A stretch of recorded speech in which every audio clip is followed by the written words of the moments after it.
La vie est faite de hauts et de bas. Normal. Mais la plupart des situations désagréables, des problèmes que nous avons, peuvent être résolus en fait si on observe 5 principes fondamentaux. Les 5 principes dont je vais parler dans cette vidéo vous permettent, si vous les respectez véritablement, de résoudre 90% de vos problèmes dans cette vie. Je dis bien 90% au moins. Ce sont des choses que l'on sait et qu'on ne fait pas généralement. Donc des règles qu'on connaît mais qu'on n'applique pas. Pourquoi? Parce que l'être humain généralement ne fait pas ce qu'il faut. Et c'est pour ça qu'aujourd'hui je vais vous en parler. Parce que comme on dit, la répétition est pédagogique et je vais attirer votre attention peut-être sur certains angles de ces règles-là que vous ignoriez ou que vous ne perceviez pas convenablement. On en parle tout de suite. Je suis Régis Saizy, entrepreneur multipotentiel, conférencier, formateur et artiste. Nombre de mes projets ont été acclamés et primés à l'international. Mes ouvrages se sont écoulés à plus de 20 000 exemplaires à travers le monde et j'ai formé plus de 5 000 personnes à ce jour sur les thématiques liées à l'entrepreneuriat, au business, au leadership et au mindset. Je partage avec vous sur cette chaîne du contenu propulsif pour vous aider à rêver, oser et créer. Hello les rocks, j'espère qu'il est solide. Comme je le dis dans la chanson Ton pire ennemi, qui a été le premier single de mon album de développement personnel Soyons Rock, il ne suffit pas de savoir ce qui est bien. Il faut le mettre en pratique. C'est très important. Nous savons généralement ce qui est utile pour nous, ce qui est bien pour nous, mais nous ne l'appliquons pas toujours. Peut-être parce que c'est difficile. Souvent par négligence, par recherche aussi de la facilité, alors que, en fin de compte, nous sommes les seuls perdants, en tout cas les plus grands perdants, lorsque nous ne faisons pas ce qui est bien pour nous-mêmes. Je vous invite à vous abonner, si ce n'est pas encore fait, pour rejoindre la communauté rock, dont je suis le fondateur, et ici nous parlons de tout ce qui permet à chacun de rêver, d'oser et de créer, donc d'être rock. C'est pour ça que des sujets de développement personnel, des sujets relatifs à la productivité, au mindset, à un état d'esprit positif, sont des sujets qu'on aborde assez fréquemment sur cette chaîne. Alors, quels sont ces 5 principes-là qui permettent d'éviter 90% des problèmes que l'on a sur cette terre? Le premier, c'est manger sain. Manger sain. On ne le répétera jamais assez. Nous mangeons trop et nous mangeons mal. C'est un des problèmes de notre époque. Nous mangeons trop parce que déjà, 3 repas par jour, lorsque ce sont des repas complets, costauds, copieux, c'est trop. Et assez souvent, c'est le cas. Je connais beaucoup de gens, la plupart des gens, ils mangent 3 fois, ils prennent un bon petit-déj, ils prennent leur déjeuner et ils dînent. Et parfois, on peut avoir du haricot le matin. Comme on dit, on va doser un abobo, c'est du haricot chez nous.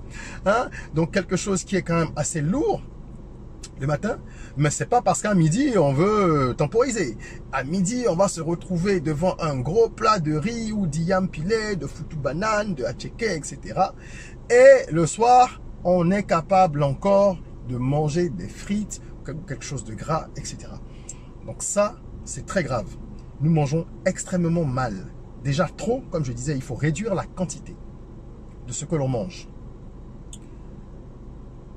Je suis moi un partisan du jeûne intermittent et j'invite vraiment tous ceux qui souhaiteraient prendre soin de leur santé à le faire. Ça consiste à ne pas manger pendant 16 heures et manger entre guillemets tout ce qu'on veut, je dis entre guillemets, c'est-à-dire s'alimenter dans une fenêtre de 8 heures.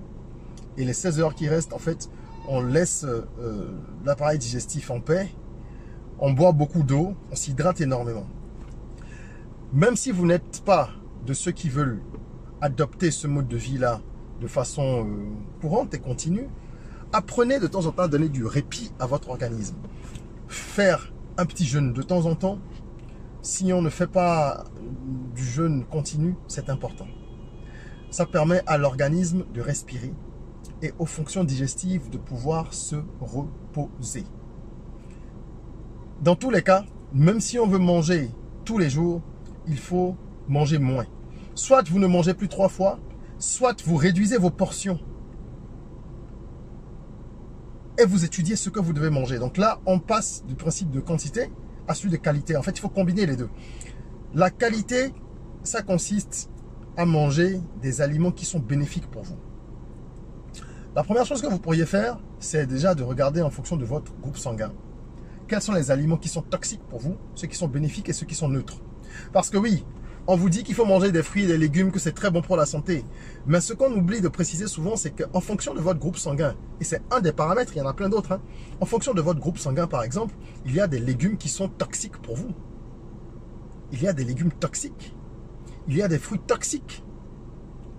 Donc vous devez savoir ce qui est bon pour vous en fonction de votre groupe sanguin. Si vous avez des interdits alimentaires liés à votre famille, donc sur le plan spirituel par exemple, ou en fonction de vos convictions religieuses, vous devez également intégrer tout ça et avoir une liste de choses que vous mangez et de choses que vous ne mangez pas. Bien sûr, il faut pouvoir équilibrer ça et faire des croisements de données pour manger, comme je disais, sain mais équilibré. Donc il faut qu'il y ait assez de glucides, de lipides, de vitamines A, B, C. Donc faites en sorte d'avoir un régime. Ce n'est pas un régime minceur. Quand on parle de régime, ce n'est pas forcément pour perdre du poids. Mais un régime, c'est-à-dire un ensemble, une combinaison ou des combinaisons d'aliments qui vous permettent de rester en bonne santé. C'est très important. Donc manger sain, ça va vous éviter de tomber malade. Ça vous permet de garder un corps en alerte, un corps en bonne santé. Mais ça permet également de fluidifier l'esprit. Parce que ce qu'on oublie, c'est que le sucre, par exemple, ça bouche les canaux au niveau physiologique, mais ça bouche également les canaux au niveau spirituel. C'est-à-dire qu'on a beaucoup de mal à être connecté avec son moi supérieur, avec les énergies positives et tout ce qui est du ressort de l'élévation lorsqu'on a des canaux qui sont bouchés. Tout est lié. Le corps et l'esprit vont de pair. Donc le sucre, qui dans l'alimentation contemporaine moderne là aide en tout, est un ennemi qu'il faut réduire au maximum pour essayer d'être en bonne santé. Faites le test. La prochaine fois que vous allez jeûner, qu'il s'agisse d'une journée, de 2 journées ou plus, regardez attentivement. Soyez attentif. Demandez-vous si vous n'êtes pas beaucoup plus en alerte, même au niveau de votre esprit. Est-ce que vous ne réfléchissez pas mieux? Parce que quand on parle de spirituel, on parle d'esprit. L'esprit, c'est pas seulement le versant spirituel au sens de la foi et de tout ce que ça concerne. C'est également l'esprit en lui-même. Votre esprit, quand on dit vif d'esprit, quelqu'un qui comprend vite, quelqu'un qui analyse vite, quelqu'un qui a de l'empathie, quelqu'un qui ressent les choses, quelqu'un qui a de l'inspiration. Tout ça, c'est favorisé généralement par une bonne alimentation, une alimentation saine. Donc, quantité raisonnable, qualité optimale. Mangez bien, premier principe. Deuxième principe, faites du sport. Vous le savez, mais est-ce que vous le faites? Faites du sport. Vous n'êtes pas obligé d'avoir une activité physique intense. Pour certains, c'est même déconseillé, ça dépend de votre état de santé et tout ça. Mais vous devez pratiquer un exercice. Vous pouvez faire de la corde à sauter. Si vous en faites suffisamment tous les jours, c'est bon. Vous pouvez faire de la marche. La marche a des avantages extraordinaires. Facile à pratiquer, surtout si vous êtes dans un environnement agréable où vous pouvez trouver des arbres, marcher quelque part il y a des arbres, ou alors au bord d'une voie qui n'est pas trop polluée, etc. C'est génial. Faites du sport. N'attendez pas le samedi ou le dimanche pour aller échanger quelques balles avec les copains, parce que ça, franchement, ça n'a pas beaucoup d'effet. Ce qui fonctionne, ce sont les petits efforts qu'on fait de façon continue et répétitive. Donc voilà, faites du sport, c'est très important pour votre esprit, pour votre corps au niveau physique, pour entretenir la machine qu'est le corps, ce véhicule qu'on nous a prêté, mais aussi et surtout pour votre esprit. Ça permet de se vider la tête, ça permet de réveiller un certain nombre de neurones, des réseaux de neurones. Donc c'est comme la nourriture, encore une fois, bon pour le corps et bon pour l'esprit. Les deux vont souvent de pair. Troisième principe, apprenez à bien vous vêtir. Qu'est-ce que bien se vêtir? Dans une vidéo récente, j'expliquais pourquoi est-ce que moi, depuis un moment, j'ai opté pour des t-shirts neutres par exemple, qui vont être tout blancs ou tout bleus, et ça me permet d'aller vite, et les jeans aussi, j'en ai parlé récemment. Pour moi, ce sont des outils qui augmentent la productivité, parce que vous vous posez pas trop de questions le matin, qu'est-ce que je vais porter, qu'est-ce que je vais pas porter, nanani, nanana, vous allez vite, c'est pas des choses qui prennent beaucoup de temps pour être repassé, mais c'est pas parce que je parle de productivité et de standardisation par exemple de la garde-robe ou d'une partie de la garde-robe que ça veut dire qu'il faut mal s'habiller. Non, on peut être habillé simplement et bien, attention. Attention, vous avez un t-shirt blanc par exemple, il doit être impeccable. Votre jean, fut-il jean, il doit être propre. D'accord? Il ne faut pas faire comme les gens qui disent les jeans ne sont jamais sales et qui portent le même jean pendant 2 semaines, 3 semaines, tous les jours sans le laver. Non. Mais on peut décider d'être sobre, hein, mais il faut être propre, élégant. Et bien se vêtir, c'est quoi? C'est être déjà en accord avec soi-même. Ce que vous portez doit vous définir. Ce que vous portez doit vous définir. Ne portez pas, par exemple, des costumes tout le temps si ce n'est pas votre personnalité. À moins d'être dans une profession qui vous oblige, entre guillemets, à respecter des codes. Et ça aussi, ça fait partie de bien se vêtir. C'est-à-dire que vous devez tenir compte de votre personnalité, mais aussi de votre situation socio-professionnelle, des exigences éventuelles du cercle dans lequel vous évoluez. Parce que vous devez vous y conformer aussi. C'est important. Même les anticonformistes comme moi savent que dans certaines circonstances, on doit porter certaines choses. Donc bien se vêtir, ça permet d'avoir une estime de soi importante. Parce que quand on est bien habillé, quand on est propre sur soi, qu'on sait qu'on a porté des vêtements propres, que tout est nickel, on se sent bien. Et quand on se respecte, quand on a de l'estime pour soi-même, on attire l'estime des autres. Et je répète, il ne s'agit pas de porter des vêtements de luxe. Ça n'a rien à voir. Je porte un t-shirt qui coûte 7 000 ou 10 000, qui est un t-shirt neutre. Il est propre, bien repassé. Je me sens super bien. Je n'ai pas besoin qu'il y ait une marque là-dessus. Donc, propreté, élégance et surtout, accord avec vous-même. Des choses qui vous valorisent. Vous savez que ça vous met en valeur. Il y a des vêtements que moi, je ne porte pas. Par exemple, quand je fais coudre des modèles de tenues locales, donc du bomba, des bazins, des chemises, non, oui, des chemises en tissu. Non, les chemises, c'est pas vraiment un bon exemple, mais tout ce qui va être, par exemple, bomba, donc pantalon avec chemise, mais en tissu, ou les 3 pièces, au niveau de la longueur du vêtement, je n'aime pas dépasser une certaine hauteur. Parce que les vêtements qui sont trop longs, lorsque vous avez le haut d'un bomba qui est trop long par exemple, moi je trouve que ça ne me met pas en valeur parce que je ne suis pas très grande taille. Je suis taille moyenne. Donc quand on a de longues jambes, les modèles où ce qui fait office de chemise, donc le haut comme on dit, est long, c'est beau. Mais quand vous n'êtes pas très grande taille, ça peut vous tasser. En tout cas, moi, c'est l'impression que ça me donne. Du coup, lorsque je fais coudre ce genre de vêtements, je demande que ça s'arrête à mi-genou, par exemple. À mi-cuisse, un peu avant les genoux. À mi-genou, c'est pas mal comme concept. À mi-cuisse. Donc, il faut vous mettre en valeur. Il faut porter des choses qui vous mettent en valeur. Il faut choisir les bons modèles. Il faut choisir les bonnes couleurs. Les couleurs qui vous vont au teint. Les couleurs qui vous mettent de bonne humeur. Les couleurs qui vous mettent en valeur. Et une fois que vous serez donc, mis en valeur, tout en respectant donc les codes de votre environnement, vous vous sentirez mieux et tout ira bien. En tout cas, beaucoup de choses changeront. Le regard des gens va changer. Le regard que vous avez sur vous-même va changer. C'est très très important. Le principe numéro 4, c'est qu'il faut éviter au maximum les conflits.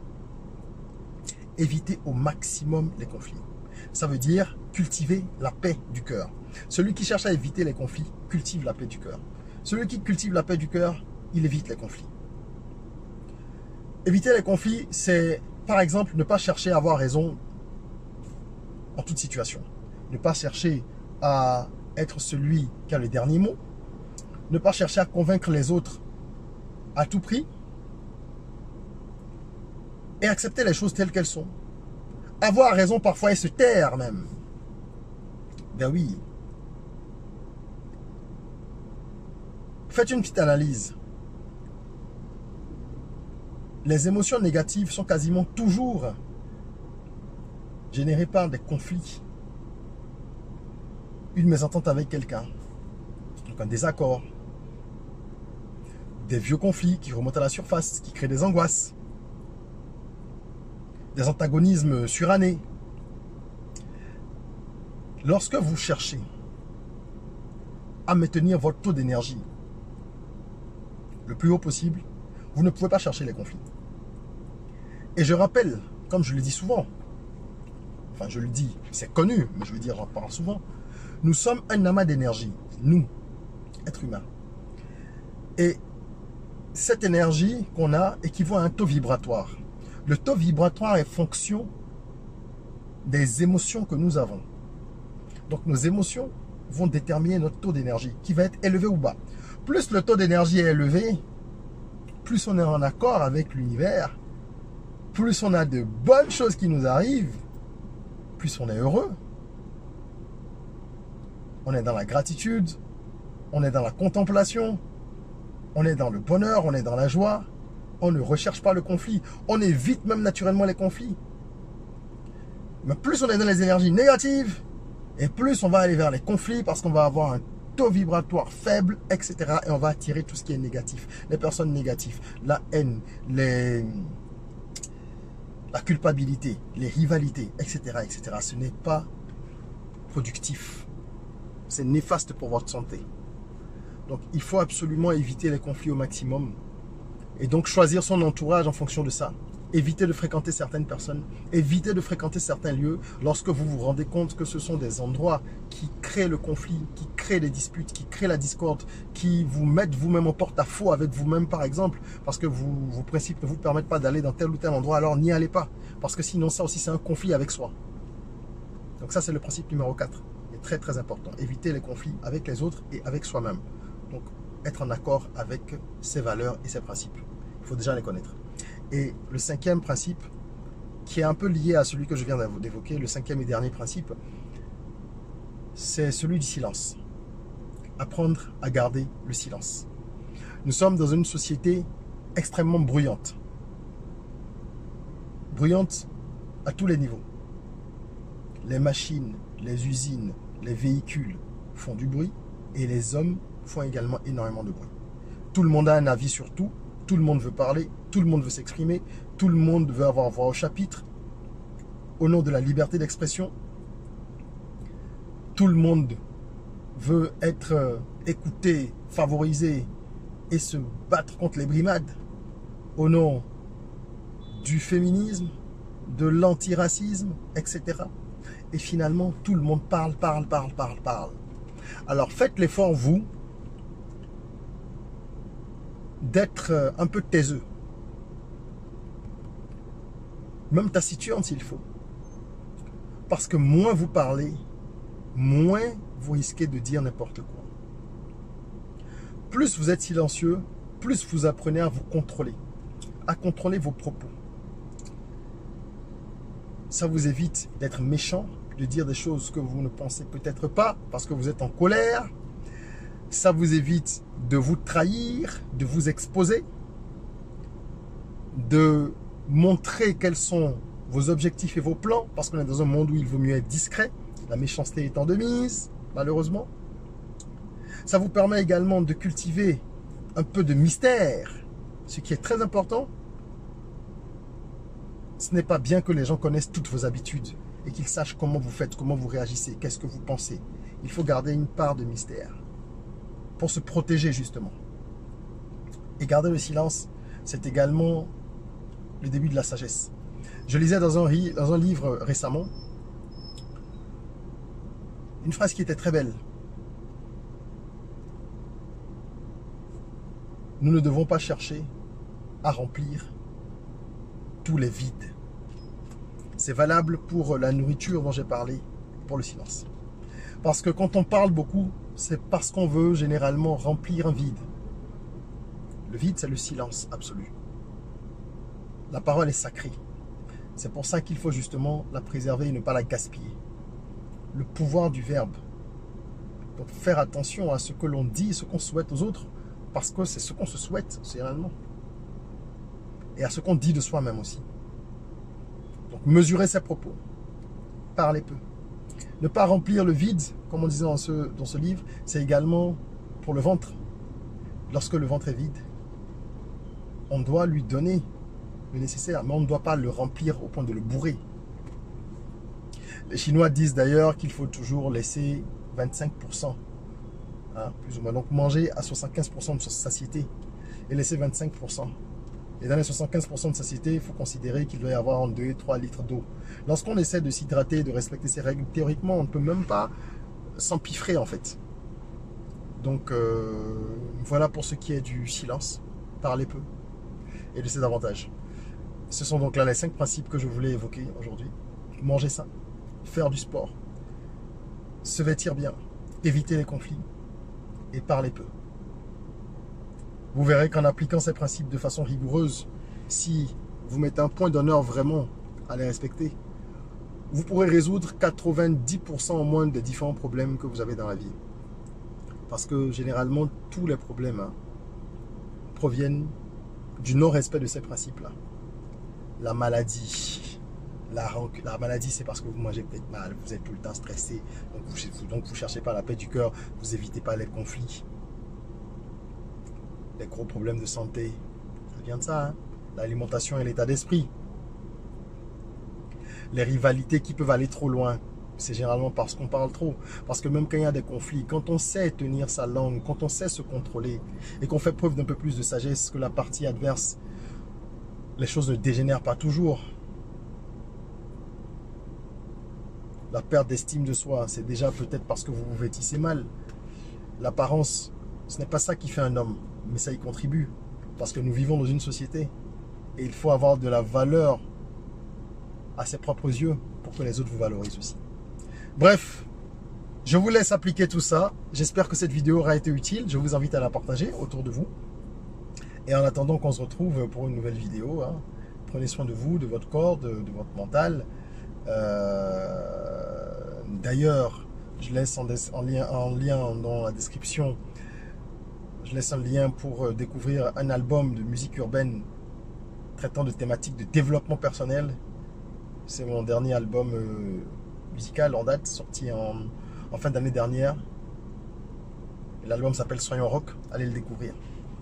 Voilà, je vous souhaite une belle suite de journée, une journée lumineuse. Et prenez soin de vous, de votre corps, de votre mental. Rêvons, osons, créons. Soyons rock.